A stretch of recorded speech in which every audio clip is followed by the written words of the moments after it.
as a designer, it doesn't really threaten me, it excites me. I've learned here for 6 months. If you talk to some of the older leadership here, they'll be like, she refused to leave. I think publishing is a lifestyle. It becomes part of your DNA. It's safe to say that. Let's start sitting here. Publishing for tweens, young adults, always tricky.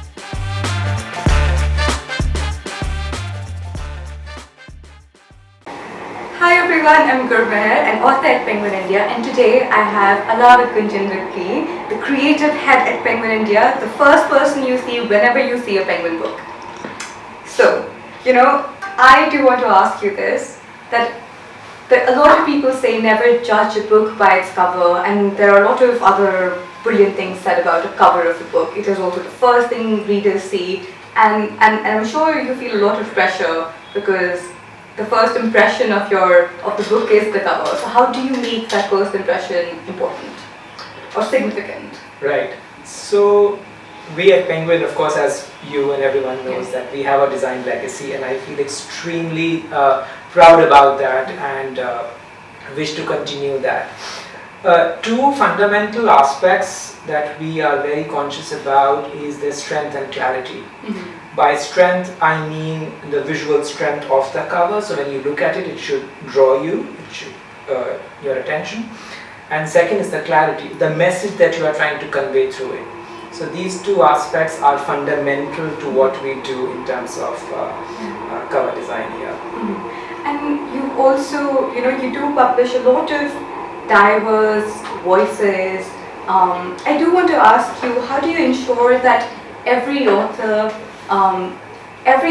sort of gets to represent themselves and their book and their voice through that one cover? So, like every author, every book is different, and therefore the treatment also has to be in relationship to what's there inside. So it really varies from narrative to narrative what approach we'll take, whether it will be photographic, it will be illustrative, it will be typographic. Mm-hmm. And of course it happens a lot in conjunction with all our stakeholders, editors, sales, marketing, and then authors. So it's a collaborative process, and design is a collaborative process, and iterations are an important component of it. So taking everybody's ideas and vision and passion on board, we put forth what you see outside is a collective effort. Yeah.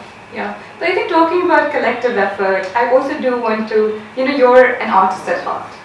That's who you are essentially. Sure.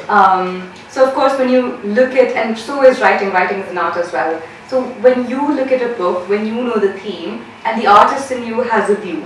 However, when it comes down to, for example, the publishing aspect of it and the marketing aspect of it, what sells? If it's a brilliant star, then you want to put the photo. However, do you ever feel that there is ever a conflict between the marketing of a book versus the artist in you?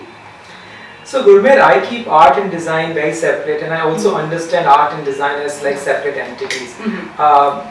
Art is more intrinsically driven, and design is more for external. It's a service, right? And therefore you can't mix the two. When it comes to design, and since there's an end user, so you do need to take all those feedback and points from sales and marketing in mind, and basically getting the messaging right. And therefore, if of course objectively one can argue whether a photograph would work better, an illustration would work better, but at the end it's what works best for the book. And there are no egos hurt really. That's how I take when I work on projects, and the team also endorses the same aspect. But I think so. When you say you keep design separate and you keep art separate, then my next question for you would be, does your job nourish the artist in you, or do you do that outside of your design work at Penguin, or do you think that it does the job? I don't know. Right.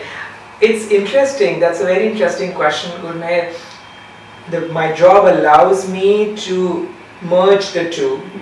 So using art principles but merging them more objectively towards design outcome is what we look here. Whereas of course I'm also a pure artist after 5 o'clock. So I do paint and we've seen your Instagram. that's true. Also I have a book coming up which I fully illustrated myself. So and designed myself. So yeah. I'm very excited about that. I think I also do want to ask you, and I think this is a bit more like I'm going back, I'm stepping out of the art bit of designing the process, but I'm going into the more commercially bit of design process. So you have designed the covers of some of the biggest award-winning books, I mean Booker-winning books. How is that process when you know that you're designing for an award-winning book? Is it any different from when you're designing a first-time author? I don't know. So firstly, whether it's an award-winning book or not an award-winning book, or it will be submitted for awards, that's not a basis for me to start the design process. So me along with my team, we give equal importance to every book, whether it's an accomplished author or it's a debut author. Having said that, I think you should have huge interest in reading. So especially when it comes to fiction, if you cannot read, then naturally you cannot pick visual clues from the book which will make the cover.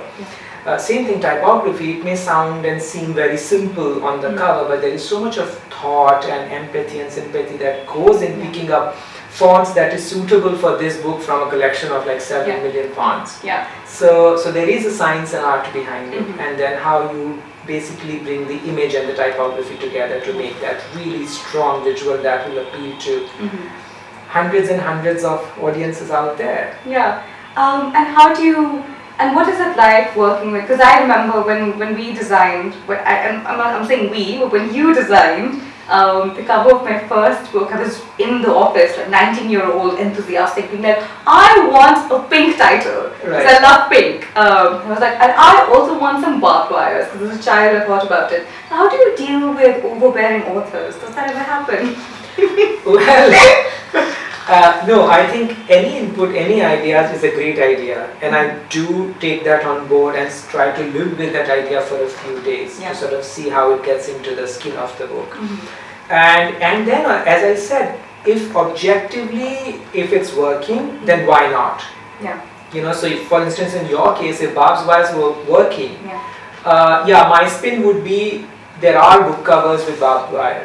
How can we use same concept but in a new way? And that's where I think a designer's role comes into. Editor, author can say what they want, but they cannot express through visuals. So that's where we come in.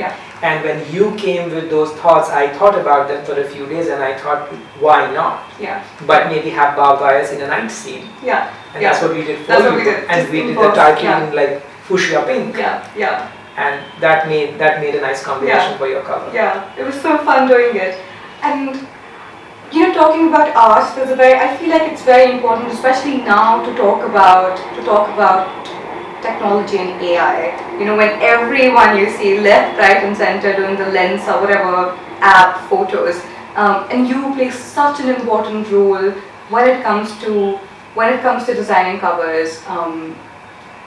What are your thoughts on this sort of AI evolution of art?